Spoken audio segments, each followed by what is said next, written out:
ప్రభునందు ప్రియమైన దేవుని బిడ్డారా, ప్రభువైన యేసు నామమున మీకు శుభములు. జీవముగల దేవుని కృపావర్షం మీపై సమృద్ధిగా కురియునుగాక. ఈ దినము అనగా జనవరి నెల 27వ తారీఖు 2026 మంగళవారం హోలీ ట్రినిటీ చర్చ్ మినిస్ట్రీస్ వారు అందించు అనుదినమన్న ఈ దిన మన ధ్యానాంశము మన మార్గాలను సరళం చేసే దేవుడు. మన మార్గాలను సరళం చేసే దేవుడు.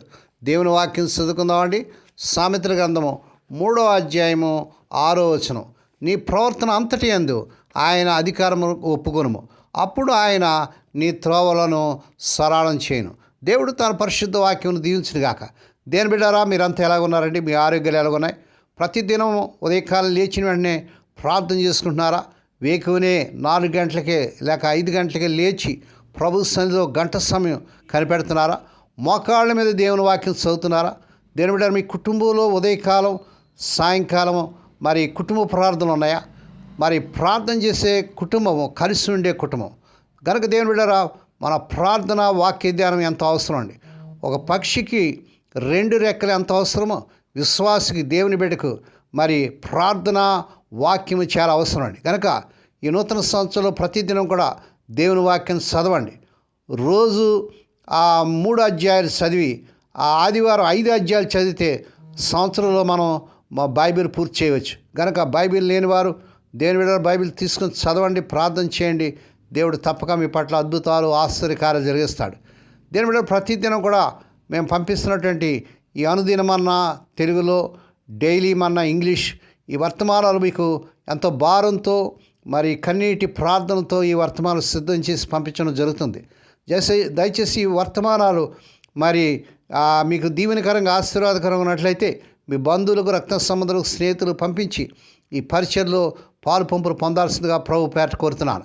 దేని బిడ్డారా, మనం చదివినటువంటి భాగంలో ఈ సామెతల గ్రంథం 3వ అధ్యాయం 6వ వచనంలో సొలొమోను భక్తుడు రాస్తున్నాడు, నీ ప్రవర్తన అంతటి యందు ఆయన అధికారంకు ఒప్పుకొనుము, అప్పుడు ఆయన నీ త్రోవను సరళం చేయనని ఉంటుంది. దీని అర్థం జీవితంలో అన్ని విషయాల్లో దేవునిపై నమ్మకం ఉంచి ఆయన మార్గదర్శకత్వానికి లోబడితే ఆయన మన మార్గాలను సులభతరం చేసి సరైన దశలో నడిపిస్తాడని మరి చెప్పబడింది. ఈ దినాల్లో చాలామంది తమ సొంత మార్గాలు ఉపయోగించుకొని లేనిపోని సమస్యలు తెచ్చుకొని మరి ఊబుల్లో సమస్యల్లో మరి పడిపోతున్నారు. ఎప్పుడైతే మనం ప్రభు మరి చిత్తానికి ఒప్పుకొని ఆయన చెప్పిన ప్రకారంగా మనం నడిచినట్లయితే మన జీవితం ఎంతో సంతోషకరంగా ఆనందకరంగా ఉంటుంది. నీ ప్రవర్తన అంతటి యందు ఆయన అధికారం ఒప్పుకొనమంటాడు. కొన్ని ప్రవర్తన విషయంలో కాకుండా అన్ని విషయాలు, నీ ప్రవర్తన అంతటి విషయంలో, మీరు చేసే ప్రతి పనిలో, ప్రతి నిర్ణయంలో దేవుని అధికారాన్ని గుర్తించి ఆయనకు లోబడి ఉండాలని ప్రభు కోరుతున్నాడు.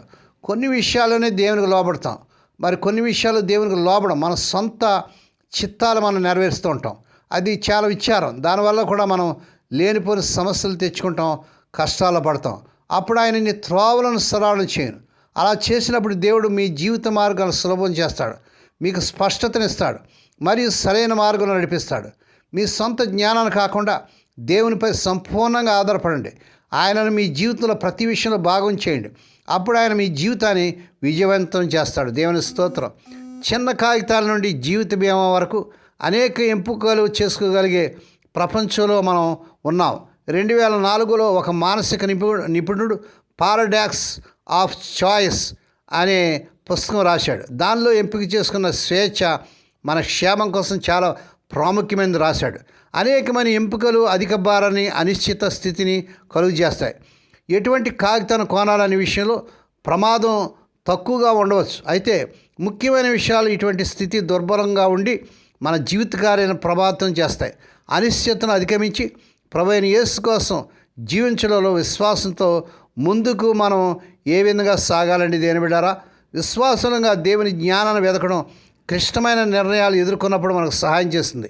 జీవితంలోని పెద్ద లేదా చిన్న విషయాలను నిర్ణయిస్తున్నప్పుడు నీ స్వబుద్ధిని ఆధారం చేసుకొనక నీ పూర్ణ హృదయంతో యెహోవా యందు నమ్మకం ఉంచి అంటాడు సొలొమోను భక్తుడు. సామెతలు 3వ అధ్యాయం 5వ వచనంలో హెచ్చరిక చేస్తున్నాడు ఈ వాక్యం ద్వారా. మనం మన సొంత జ్ఞానం మీద ఆధారపడినప్పుడు మనం కలవరపడతాం, కష్టాలు పడిపోతాం, ప్రాముఖ్యమైన విషయాలు మర్చిపోతామేమో ఆందోళనకు తప్పుడు నిర్ణయాన్ని తీసుకుంటామని భయానికి గురవుతాం. మన జాబుల కోసం దేవుని వైపు చూసినప్పుడు ఆయన మన మార్గాన్ని సరళం చేస్తాడని వాక్యాన్ని చూస్తున్నాం. దేవుని బిడ్డ, నీ సొంత మార్గంలో పడుతున్నావాను? నీ సొంత నిర్ణయాలు తీసుకుంటున్నావా? నీ బంధువులు, లోక సంబంధం వారి నిర్ణయాలు తీసుకున్నట్లయితే నీవు లేనిపోయిన కష్టాలు కొని తెచ్చుకుంటావు. ప్రియప్రభు దగ్గరికి వచ్చినట్లయితే ఆయన మనకు స్పష్టతను, ఇంకా సమాధానమును మన అనుదిన నిర్ణయాల్లో దయచేస్తాడు. మన నిర్ణయాల భారాన్ని బట్టి మనం స్తంభించిపోయి లేదా ఆందోళన పడాలని దేవుడు కోరుకోవట్లేదు. ప్రార్థనలో మన అవసరతలను ఆయన వద్ద తీసుకుని వచ్చినప్పుడు ఆయన ఇచ్చే జ్ఞానం, ఆయన మార్గదర్శకత్వంలోని శాంతిని మనం కనుగొనగం. కనుక దేవుని బిడ్డ, ఆ రీతిగా నీ సొంత మార్గాన్ని ఉపయోగించక నీ ప్రవర్తన అంతటి విషయంలో ప్రభు యొక్క చిత్తానికి ఒప్పుకున్నప్పుడు ఆయన నిన్ను నెమ్మది సమాధానంలో నడిపించి నీకు త్రోవను సరళం చేస్తాడు. ఆ రీతిగా చేటుకు పరిశుద్ధాత్మ దేవుడి మీకు సహాయం చేయనుగాక. దేవుడి మాటలు దీవించునుగాక. ప్రార్థన చేసుకుందామండి. పరిశుద్ధుడైన మా తండ్రి, నీ పరిశుద్ధ నామమునకు వందనాలు, స్తోత్రాలు చెల్లించుకున్నాము నాయన. స్వదేశ విదేశాల నుండి వర్తమానం వింటూ అనేకలు ఈ వర్తమానం షేర్ చేస్తూ, లైక్ చేస్తూ, సబ్స్క్రైబ్ చేస్తున్న మా ప్రియులందరినీ దీవించండి. ఈ దినం పుట్టిన దినాలు, వాహ దినాలు, శుభదినాలు జరుపుకునే బిడ్డలను బహుగా దీవించి మరొక సంవత్సరమైన దయాకృటిని బిడ్డలకు ధరింపచేసి వారి పట్ల నూతన కార్యం జరిగించుకోండి ఆయన. ఎవరైతే రోగాలతో నాయన, జ్వరాలు నాయన, టైఫాయిడ్స్తో, డెంగ్యూ ఫీవర్స్తో, దగ్గు, రొంప, మరి తేరనటువంటి బలహీనతో, వేదనతో బాధపడుతున్న బిడ్డలను కనికరించండి. స్వస్థత, ఆరోగ్యం, విడుదల యేసునామమున ప్రకటిస్తున్నాను తండ్రి. ఏ కుటుంబాలు అయితే తమ ప్రియులు ఇద్దరి నుంచి మాణించి దుఃఖంలో వేదనన్నారో అటు వారికి కావాల్సిన ఆదరణ దయచేయండి. ఎవరైతే నాయన మా తండ్రి కష్టాలు, వేదనలు, ఆర్థిక ఇబ్బందులు, కోర్టు సమస్యలు, మా తండ్రి ఉద్యోగాలు లేక, మా తండ్రి బిజినెస్లు నాయన నష్టపోయి ఎవరైతే కష్టాలు ఉన్నారో అందరి పట్ల కార్యం చేర్చుకోండి. వారి సమస్యల నుంచి, ఆర్థిక ఇబ్బందుల నుంచి విడుదల చేయండి. ఏ నష్టాల్లో ఉన్నారో సహాయం చేయండి. నాయనాని స్తోత్ర, నీ కార్యం బిడ్డల జరిగించుకోండి. అద్భుతాలు చేయండి. ఈ దినమంతటిని బిడ్డల చుట్టూ మీరు రక్తకం చేయండి. హోలీ ట్వంటీ చర్చ్ మినిస్ట్రీస్ ద్వారా పరిచయం చేస్తున్న దీనదాసులను, దాసురాను, విధవరాను, దిక్కులేని బిడ్డలను, తల్లిదండ్రులు లేని బిడ్డలను జ్ఞాపకం చేసుకొని ఆ మారుమూరు గ్రామంలో మురికి వాళ్ళు చేస్తున్న వారి పరిచయం దీవించి ఈ నెల వారి యొక్క ప్రతి అవసరం తీర్చమని ఈ దినమంతట్లో నీ బిడ్డల చుట్టూ మీరు రక్తకం చేసి నాయన ప్రభా ప్రతి కీడు నుంచి, దృష్టి నుంచి, ప్రమాదాలు తప్పించి క్షేమకరమైన ప్రాణాలు దయచేయమని సమస్త మహిమా ఘనత మీకే చెల్లించుకుంటూ యేసయ్య పరిశుద్ధ నామమున స్తుతించి గణపరిచి వేడుకొని ప్రార్థిస్తున్నాం తండ్రి.